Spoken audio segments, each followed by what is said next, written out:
on-screen partner, kundi lihim din na may namamagitan umano kina Maris Racal at Anthony Jennings ayon sa ex ng aktor na si Jam Villanueva. Balikan natin ang mga nangyari sa kanila sa Oh my God!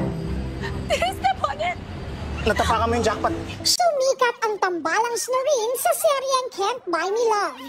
Ay lang yun, boss. Hindi ko inaano yan. Nag-trending sa kanilang poop scene. At Kanal versus Aircon Humor. Ernang to. Erna. Hey, what's Erna? Google mo. What's Google? Google. Bardagulan moments. Oh my God, there are so many women in the world and you chose her to be your date. Hoy, kung sino ka mang hitad ka, game na game ako. Hanggang sa nagka-spark. Oh, bago ka magselos, nanay ko to, ha? Selos? Tinaw mo lang. I don't care. Hindi ako nag-chicks, no? Ilan lang yan sa mga kinakiligang eksena ni na Maris Racal at Anthony Jennings.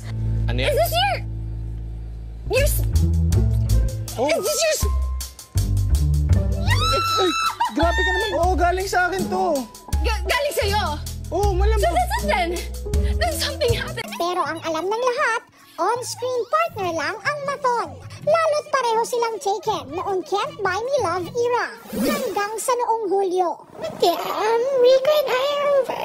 Kinumpirma ni Maris na hiwalay na sila ng OPM icon na si Rico Blanco. Ilang linggo na raw silang hiwalay noon. Hinala ng mga marites, baka may third party at baka si Anthony ito.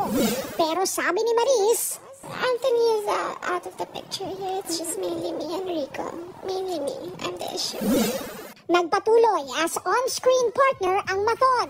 October naman nang maging laman ng balita ang mga nakakaintrigang post ng nooy girlfriend ni Anthony na si Jam Villanueva. Lalo tuloy na intriga ang netizens kung patama ito sa umano'y hiwalayan nila ng aktor at kay Maris Racal. Naintriga rin sila last November dahil sa trending nilang couple shoes. Hanggang sa nitong November 30 sa media conference ng new show ng Maton na Incognito, inamin ni Anthony na hiwalay na sila ni Jam.